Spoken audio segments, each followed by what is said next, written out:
4th month of ಪ್ರೆಗ್ನೆನ್ಸಿಯಲ್ಲಿ ಬೇಬಿಯಲ್ಲಿ ಏನೇನು changes ಆಗುತ್ತೆ? Uterus ಇದ್ದದ್ದು ಬೋನಿ ಪೆಲ್ವಿಸಿಂದ ಹೊರಗೆ ಬಂದಿರುತ್ತೆ. ಅಂದರೆ ನಾವು ಹೊಟ್ಟೆಯಲ್ಲಿ ಫೀಲ್ ಮಾಡ್ಬೋದು. ನಾವು ಎಕ್ಸಾಮಿನ್ ಮಾಡುವಾಗ ಡಾಕ್ಟರ್ಸು ಎಷ್ಟಿದೆ ಯೂಟ್ರಸ್ ಹೊಟ್ಟೆಯಲ್ಲಿ ಸೈಜ್ ಎಲ್ಲಿ ತನಕ ಬಂದಿದೆ ಅಂತ ನೋಡ್ಕೊಳ್ತೀವಿ. ಎಲ್ಲ ಬೇಬಿದು ಸಿಸ್ಟಮ್, ಆರ್ಗನ್ ಸಿಸ್ಟಮ್ ಮೆಚ್ಯೂರ್ ಆಗ್ತಾ ಇರುತ್ತೆ, ಬೆಳೀತಾ ಇರುತ್ತೆ.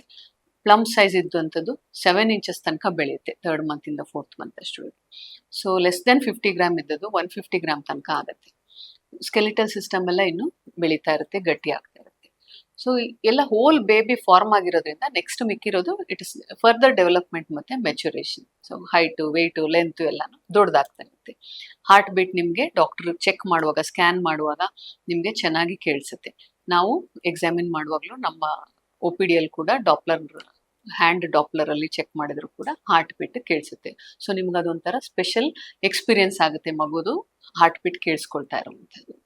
ಸೊ ಮತ್ತೆ ಈ 4th ಮಂತಲ್ಲಿ ಬೇರೆ ನಿಮ್ಗೆ ಏನೇನು ತೊಂದರೆ ಆಗ್ಬೋದು ಅನ್ನೋದನ್ನ ನೆಕ್ಸ್ಟ್ ವಿಡಿಯೋದಲ್ಲಿ